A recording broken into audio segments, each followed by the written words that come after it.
Okay, so I'm going to put these in. See how big the threads are? You can get them even slightly bigger than this, but this, and then you have some that are slightly smaller than this. And that hole there, you just take a Phillips screwdriver and you can just twist it in. I want to put it down there.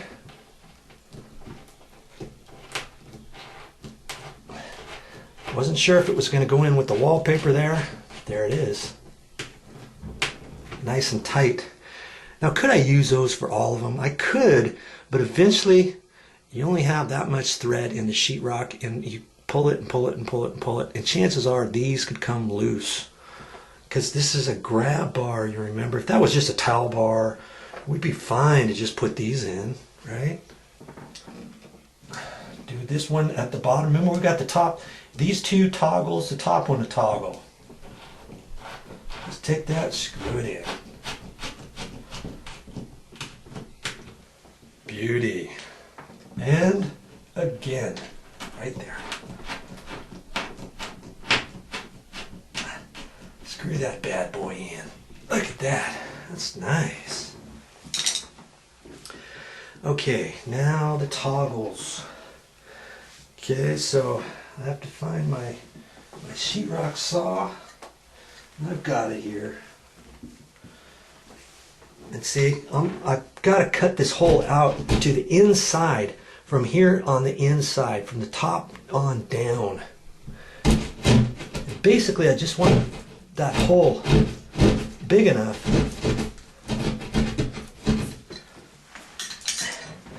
to where I can fold that in and fit that in there, okay? So I've got to go a little ways further. You might think, where's the holding power? Well, the holding power is after that pushes in, that folds out. It's going to be that far on the back side of the sheetrock, okay? We first have to get it in. That's why I want to go from there over so that my trim on the outside doesn't not cover this.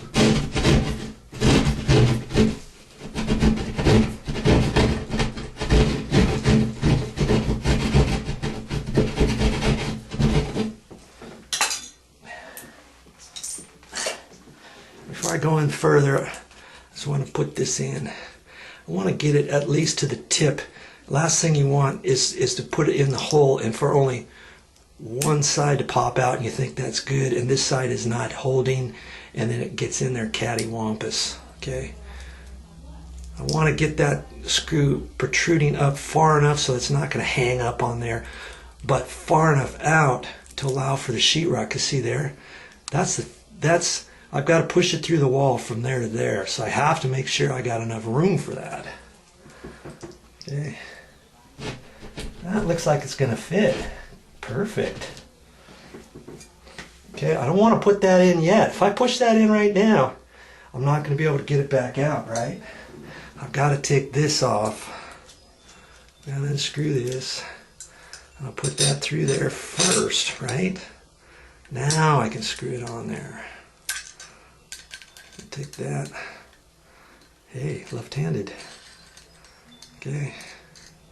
That's how I'm gonna do it. Then I can hold that up there, flip that back, and push it in.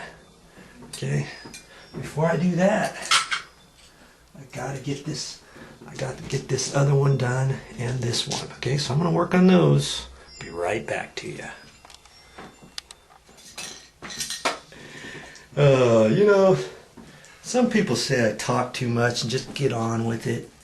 And if you think I'm talking too much, send me a message and tell me.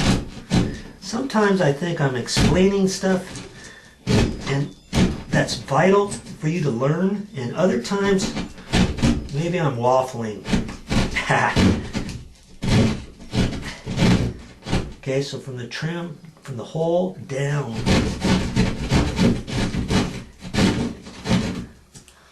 And I'm going to check that.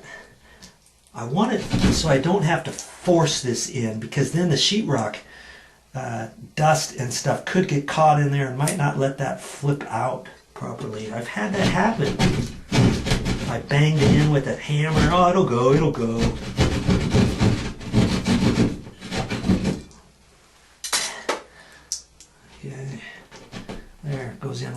nicely. Look at that. See, I got these two all ready and set to go.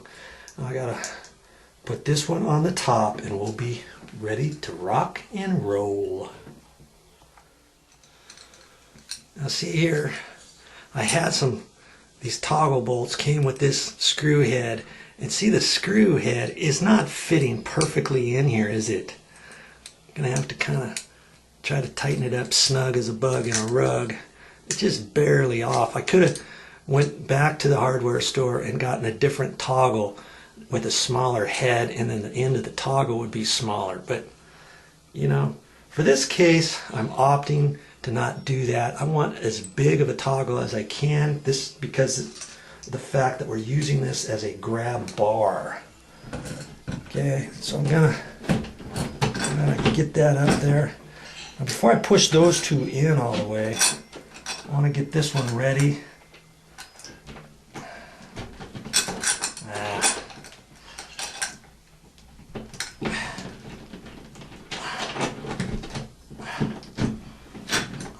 Let's see. I felt those two pop in, and that one popped in. Okay. So far, so good.